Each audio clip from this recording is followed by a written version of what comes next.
नागपूरमधून एक अत्यंत धक्कादायक आणि मन सुन्न करणारी गुन्हेगारी घटना समोर आली आहे। भारतीय हवाई दलातील एका अधिकाऱ्याच्या 24 वर्षीय पत्नीला जाळ्यात ओढून तिच्यावर अत्याचार करणं, ब्लॅकमेलिंग करणं आणि सक्तीने धर्मांतर घडवून आणण्याचा एक भयानक प्रकार उघडकीस आलाय। नागपूर पोलिसांनी या प्रकरणी अत्यंत वेगाने कारवाई करत थेट मध्य प्रदेशातून एका मौलानासह तिन्ही मुख्य आरोपींना अटक केली आहे। हा संपूर्ण प्रकार कसा घडला, आरोपीने पीडितेवर दबाव कसा आणला आणि आता पोलीस यावर काय कारवाई करणार पाहूयात आजच्या या विशेष व्हिडिओमध्ये। नमस्कार, मी प्राची शिरकर, प्रहार न्यूज लाईन मध्ये आपलं स्वागत करते। सर्वात आधी समजून घेऊया की पीडिता आणि आरोपीची ओळख कशी झाली। पोलिसांच्या माहितीनुसार या प्रकरणातील मुख्य आरोपी आहे अय्याज ताज मदारे, वय 26 वर्ष। हा आरोपी पीडितेचा शाळेतील जुना वर्गमित्र होता। पीडितेचे पती हवाई दलात कार्यरत असून सध्या ते दुसऱ्या शहरात तैनात आहे, तर पीडिता नागपूरमध्येच राहून प्रॉपर्टी डीलिंगचं काम करते।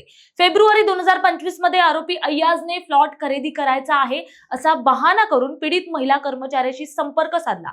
त्यानंतर त्याने तिला चर्चा करण्याच्या बहाण्याने वर्धा रोडवरील एका हॉटेलमध्ये बोलावून घेतलं। तिथे तिच्या ज्यूस मध्ये नशिल्या पदार्थाची भेसळ करण्यात आली। ती बेशुद्ध झाल्यानंतर तिच्यावर अत्याचार करण्यात आले आणि तिचे आक्षेपार्ह फोटो आणि व्हिडिओ बनवले गेले। गुन्हा इथेच थांबला नाही, ते आक्षेपार्ह फोटो आणि व्हिडिओ सोशल मीडियावर व्हायरल करण्याची धमकी देऊन आरोपीने पीडितेचे वारंवार लैंगिक शोषण केले। इतकंच नाही तर बदनाम करण्याची भीती दाखवून तिच्याकडून तब्बल 4 लाख रुपये देखील वसूल केले। या प्रकरणात सर्वात गंभीर वळण तेव्हा आलं जेव्हा आरोपीने तिच्यावर सक्तीने धर्मांतर करण्यासाठी दबाव आणण्यास सुरुवात केली।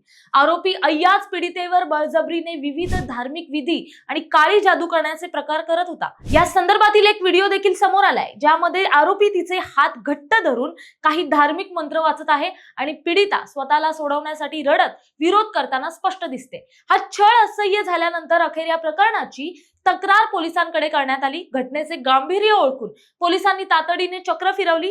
या गुन्ह्यात मुख्य आरोपी अय्याजला मदत करणाऱ्या मध्य प्रदेशातील एका मौलानासह तिन्ही मुख्य आरोपींना पोलिसांनी बेड्या ठोकल्या आहेत। न्यायालयासमोर आरोपींना हजर केले असता न्यायालयाने त्यांना पोलीस कोठडी सुनावली आहे। हा गुन्हा केवळ एका महिलेवरील अत्याचार नाही, तर फसवणूक, ब्लॅकमेलिंग आणि बळजबरीने केल्या जाणाऱ्या धर्मांतराचा एक गंभीर कट आहे। अशा घटनांवर आळा घालण्यासाठी कायद्याची कडक पावले उचलणं अत्यंत गरजेचं आहे। या संपूर्ण प्रकरणावर आणि पोलिसांच्या कारवाईवर तुम्हाला काय वाटतं, कमेंट करून नक्की सांगा। या प्रकरणाच्या पुढील कायदेशीर अपडेटसाठी चॅनलला सबस्क्राईब नक्की करा। धन्यवाद।